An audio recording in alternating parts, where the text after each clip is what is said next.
অনেক দিন পর বেশ লাগছে বন ভ্রমণ। মাঝে মাঝে কাজের ফাঁকে এইসব জায়গায় এলে মন খুব ভালো লাগে। শুদ্ধ বাতাস, মাটির সোনা গন্ধ, পাখির কলতান, আহা।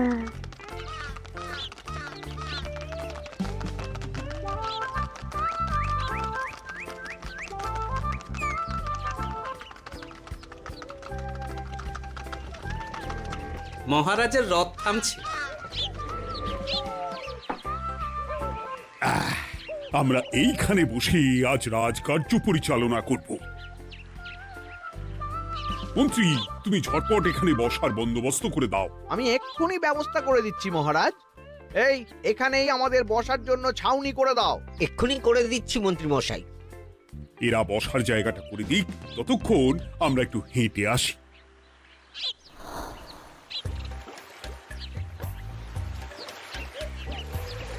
সকালবেলা হাঁটা শরীরের পক্ষে খুব ভালো মহারাজ।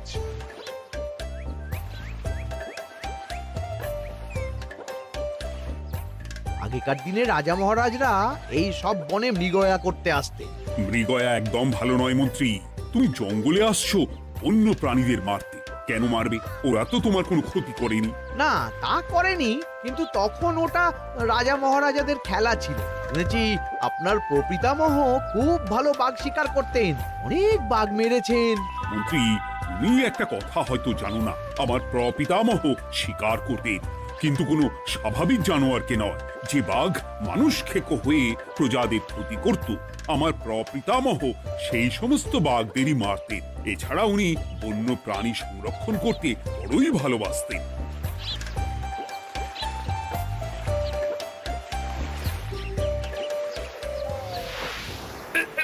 উফ, এটা আবার কি? এই এটা আবার কোথা থেকে উড়ে এলো? কোথাও তো ঝড় হাওয়া কিছুই নেই।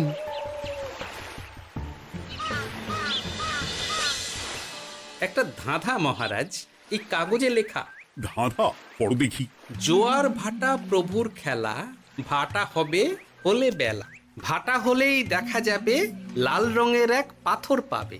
নদীর ধারে গর্ত করে যত্নে সাজাই কলস ভরে। হেথায় হোথায় ছড়িয়ে যাহা, অন্ধকারে জলে তাহা। ঢুকলে চক্ষু ঝলসে যাবে, হাতের কাছে ঘন্টা পাবে। ঠিক ঘন্টা বাজলে পরে পড়বে ঝরে থরে থরে। ঘন্টা যদি হয় ভুল, যেন তুমি হারাবে কুল। ঠিক ঘন্টা চিনতে হলে নকশা দেখো চক্ষু খুলে।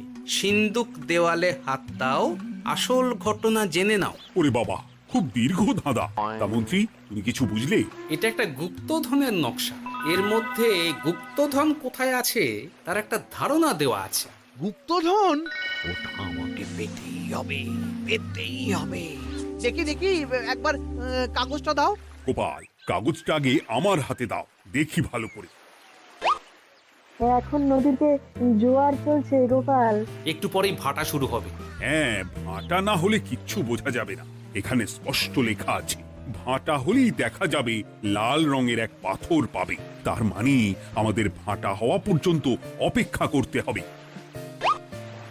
না, সময় নষ্ট না করে ধাঁধাটার সমাধান করতে শুরু করি। ভাটা হলে একটা লাল রঙের পাথর দেখা যাবে, এই পর্যন্ত পরিষ্কার আছে। বুঝতে হবে ওর পর থেকে। পড়ো গোপাল, চলো আমরা সবাই বুদ্ধি লাগাই। নদীর ধারে গর্ত করে যত্নে সাজাই কলস ভরে। এটার অর্থ, ধাঁধাটা মাথায় বসিয়ে নিয়েছি, এবার কে কি বলবে সেটা শুনতে হবে। চলো গোপাল, আমরা ধাঁধা যেমন যেমন বলেছি তেমন তেমন ভাবেই চলি। চলুন মহারাজ, এখন আমাদের দেখতে হবে লাল পাথর। কোথায় আছে লাল পাথর? চলো চলো সবাই, চোখ কান খুলে আমরা নদীর পাড় ধরে হাঁটি। আমি একটু তফাতে হাঁটি। গুপ্তধন আমাকে একা পেতে হবে। ভাটা হলেই দেখা যাবে লাল রঙের এক পাথর পাবে। আমাকে চোখ কান খোলা রাখতে হবে। লাল পাথর, নদীর চড়ায় লাল পাথর দেখতে হবে। লাল পাথর, লাল পাথর। ওটা কি? এই তো লাল পাথর, লাল পাথর। ওরা অনেকটা এগিয়ে গেছে, ওদের আমার দিকে নজর নেই। এই সুযোগ, এই সুযোগ, একা একা গুপ্তধন নিয়ে পালাবো। আহ, এ- এ।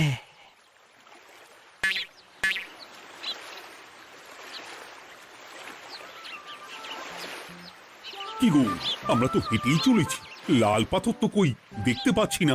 আরেকটু হাঁটতে হবে মহারাজ, গুপ্তধন বলে কথা, ওকে আর সহজে ধরা দেয়? সেটা অবশ্য সঠিক কথা।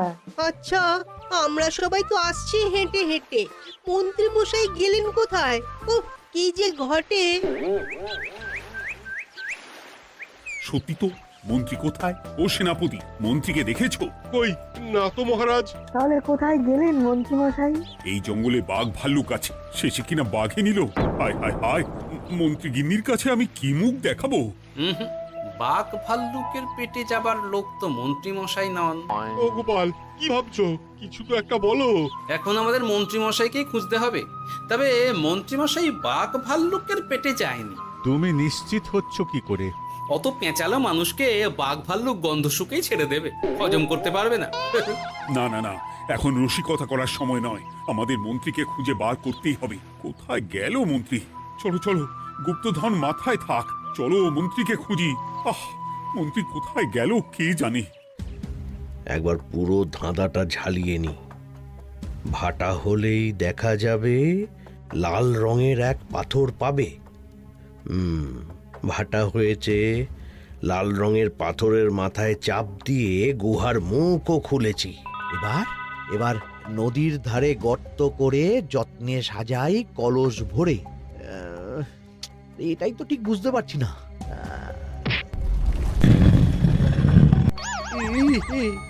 এই রে, এবার কি হবে?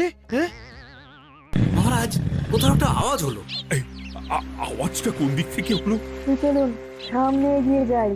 আমার মনে হয় আওয়াজটা সামনের দিক থেকে এলো। আমারও তাই মনে হলো। তবে কি মন্ত্রী মশাই লাল পাথরের হদিশ পেয়ে গেছেন? আমাদের চোখে পড়লো না, অথচ মন্ত্রী মশাইয়ের চোখে পড়ে গেল। আসলে আমরা কথা বলতে বলতে গেছি, তাই নজরে পড়েনি। মন্ত্রী মশাই একা একা আমাদের পেছন পেছন আসছিলেন। উনি ইচ্ছে করেই আমাদের পেছনে পেছনে আসছিলেন। নিজে একা গুপ্তধন নিয়ে যেতে চেয়েছিলেন, এখন কোথায় আছেন কে জানে।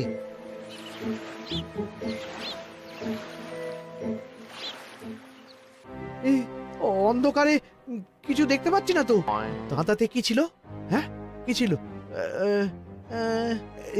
হেথায় হোথায় ছড়িয়ে যাহা, অন্ধকারে জলে তাহা, ঢুকলে চক্ষু ঝলসে যাবে, হাতের কাছে ঘন্টা পাবে। পেয়েছি পেয়েছি, ঘন্টা ঘন্টা ঘন্টাটা পেতে হবে। ঘন্টাটা ঘন্টাটা ঘন্টা। ভাটা হলেই দেখা যাবে লাল রঙের এক পাথর পাবে, নদীর ধারে গর্ত করে যত্নে সাজাই কলস ভরে, হেথায় হোথায় ছড়িয়ে যাহা, অন্ধকারে জলে তাহা, ঢুকলে চক্ষু ঝলসে যাবে, হাতের কাছে ঘন্টা পাবে। ঠিক ঘন্টা বাজলে পরে পড়বে ঝরে থরে থরে, ঘন্টা যদি হয় ভুল যেন তুমি হারাবে কুল। ঠিক ঘন্টা চিনতে হলে নকশা দেখো চক্ষু খুলে, সিন্দুক দেওয়ালে হাত দাও, আসল ঘটনা জেনে না। এবারে ভালো করে ঠান্ডা মাথায় ভাবতে হবে।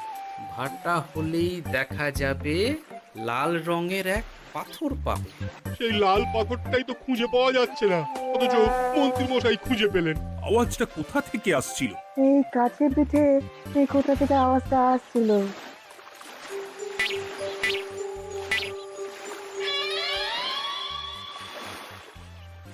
এই তো,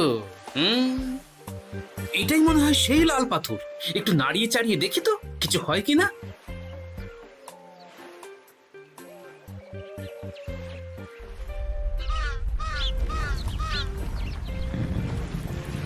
এই তো, কাজ হয়েছে। এই তো সুড়ঙ্গ। আপনারা নিচে নামুন।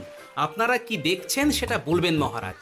সবাই যদি নেমে যাই, যদি কোনো কারণে সুড়ঙ্গের মুখ বন্ধ হয়ে যায়, তাহলে আর আমরা বাইরে বেরোতে পারবো না মহারাজ। গোপাল ঠিকই বলেছে, আমরা দুজন বাইরে থাকি। মহারাজ আর একটা কথা, কোনো ঘন্টায় হাত দেবেন না, মনে আছে তো? ঘন্টা যদি হয় ভুল, যেন তুমি হারাবে কুল। ওরে বাবা, এই বয়সে আর কুল হারাতে চাই না। ঠিক আছে, তোমার কথাই অক্ষরে অক্ষরে পালন করব। দেখি এই সুরঙ্গে মন্ত্রীমশাইকে দেখতে পাই কিনা। চলুন মহারাজ, সুরঙ্গে নামি। সবাই সাবধানে নামো।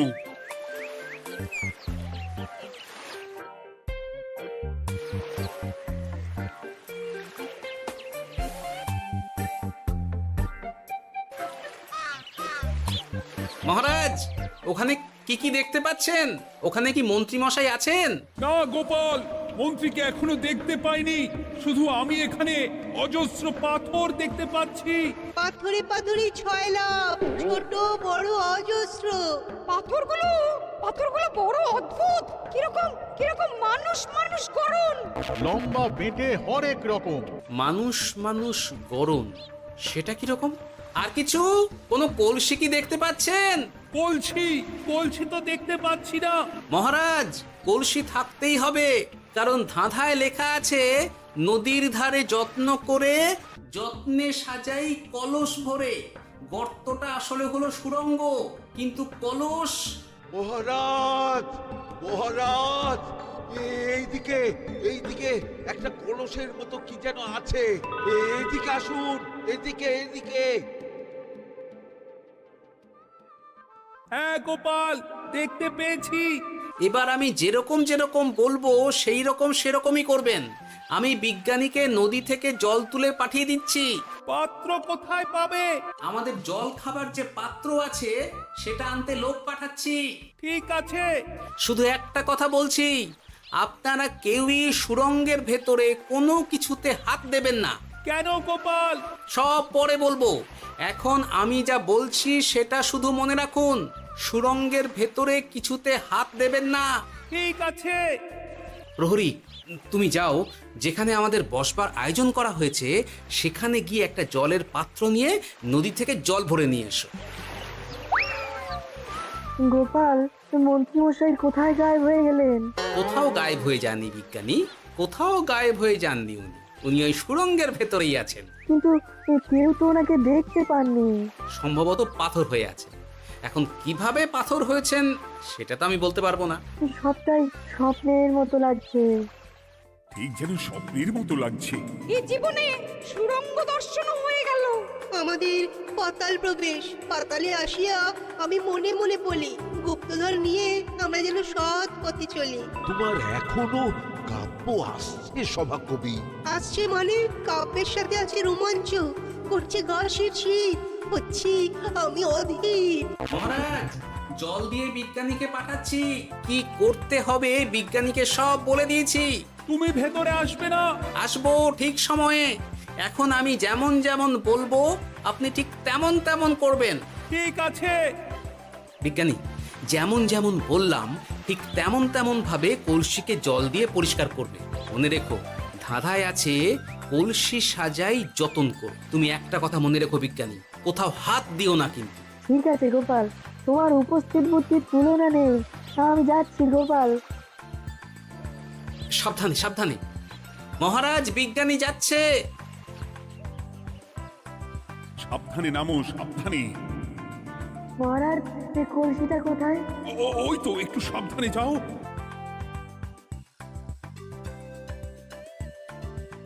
বিজ্ঞানী, কলসির দেখা পেয়েছো?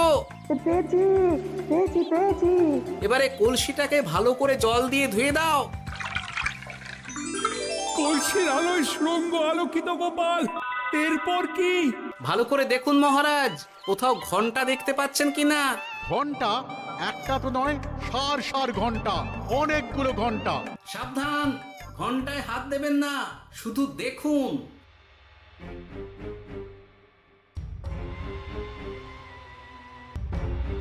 মহারাজ, আমরা গুপ্তধনের খুব কাছে চলে এসেছি।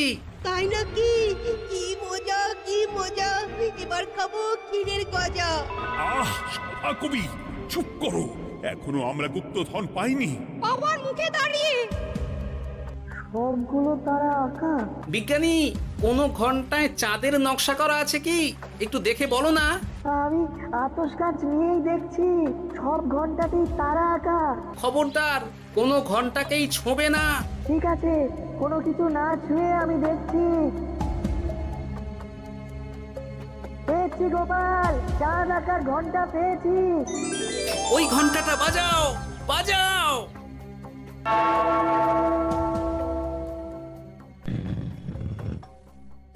গুপ্তধন পেয়েছেন মহারাজ? বাঁচাও, বাঁচাও, বাঁচাও। বাঁচান মহারাজ, বাঁচান বিজ্ঞানী, মহারাজ, মন্ত্রীর গলা পাচ্ছ না? মহারাজ, আমি পাথর হয়ে আছি, আমাকে মানুষ করুন মহারাজ। তুমি তো মানুষই ছিলে, হঠাৎ করে পাথর হলি কেন? মহারাজ, গুপ্তধন পেয়েছেন? পেয়েছি, তার সাথে মন্ত্রীকেও পেয়েছি। মন্ত্রী এইখানে কোথাও পাথর হয়ে দাঁড়িয়ে আছে। দাঁড়ান মহারাজ, এবার আসছি। সাবধানে এসো। আমি ভেতরে যাচ্ছি, বুঝলে? যদি কোনো কারণে দেখো পাথরটা গুহার মুখটা আটকে দিয়েছে, অমনি তোমাদের কাজ হলো পাথরটাকে ছুঁয়ে ফেলা, বুঝলে? ঠিক আছে গোপাল দাদা। আমার মনে হয় বিপদ আর কিছু ঘটবে না, তবুও সাবধানের তো মান নেই। ঠিক আছে, তুমি নিশ্চিন্তে ভেতরে যাও। বাঁচাও, আমাদের বাঁচাও, আমাদের সবাইকে মানুষ করুন। আমাকে মানুষ করুন মহারাজ।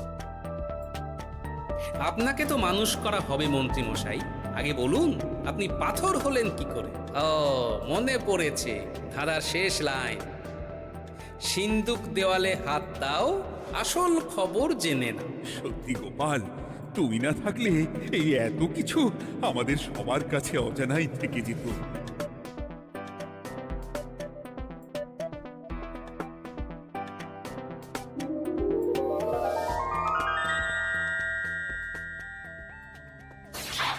ধন্যবাদ আমাকে মুক্ত করার জন্য। আপনি কে? আমি যক্ষ। আমাকে এই ধন সম্পত্তি পাহারা দেওয়ার জন্য এক ডাকাত দলের সর্দার যক্ষ করে রেখেছিল। আমি 100 বছর ধরে এইখানে যক্ষ হয়ে আছি। আমি তোমার জন্য মুক্ত হলাম গোপাল। এই সম্পত্তি তোমার গোপাল। সম্পত্তি নিয়ে আমি কি করব? আমি এই সব সম্পত্তি মহারাজকে দান করলাম, রাজ্যের অনেক কাজ হবে। তুমি ধন্য গোপাল, তুমি ধন্য। এবার আমার যাবার সময় এসেছে, আমাকে যেতে হবে। যাবার আগে এই পাথরগুলোকে মানুষ করে যান। এরা সব লোভী। আমি আমার সীমিত ক্ষমতায় এই গুপ্তধনের ধাঁধাকে এখানে যারাই ভ্রমণ করতে আসে তাদের হাতে তুলে দিই, কিন্তু কেউ এই ধাঁধার সমাধান করতে পারে না। সবার মনে লোভ কাজ করে, এই লোভ এদেরকে পাথর করে রেখেছে। পাথর হলো কি করে? একটা মানুষ এসে বুক ভরা লোভ নিয়ে আধা পুরো না জেনে পাথরে হাত দিলেই সে পাথর হয়ে যাবে। আমাদের ভুল হয়েছে, আর লোভ করব না, আমাদের বাঁচাও। আমাকে মুক্ত করে দিন, আমার খুব ভুল হয়েছে মহারাজ, মুক্ত করে দিন আমায়। তুমি এখানে আগে এসেছিলে, তাই তো আগে এসে ভাবলে নিজেই একা একা গুপ্তধনকে হরপ করে দেবে। এদিকে তোমাকে না দেখতে পেয়ে আমাদের কত চিন্তা হচ্ছিল। যারা লোভী তারা কারো কথা ভাবে না, শুধু নিজের কথা ভাবে। আমাকে আর একটা সুযোগ দিন, আমি আর লোভ করব না মহারাজ। তোমার কথার কোনো দামই নেই। না মহারাজ, আমাকে আর একটা সুযোগ দিয়ে দেখুন, আমি আর লোভ করব না, আমাকে মানুষ করুন মহারাজ। আমাদের সবাইকে মানুষ করুন, দয়া করে মানুষ করুন। যক্ষরাজ, এদের আপনি ক্ষমা করে দিন। ঠিক আছে, তোমাদের আবার মানুষ করে দিচ্ছি।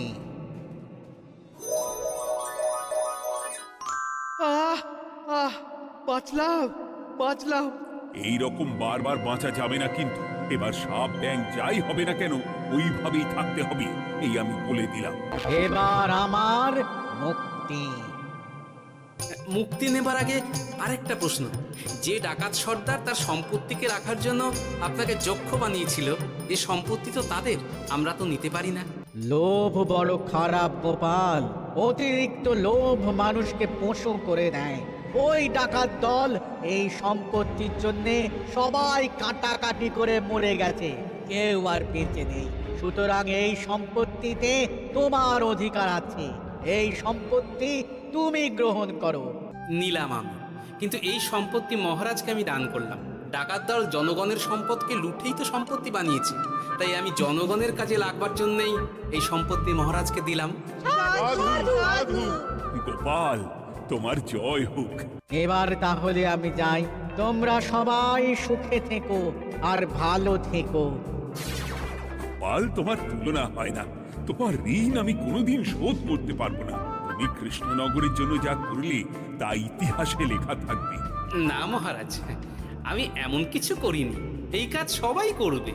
জয় গোপালের জয়, জয় গোপালের জয়, জয় কৃষ্ণনগরের জয়। জয় কৃষ্ণনগরের জয়।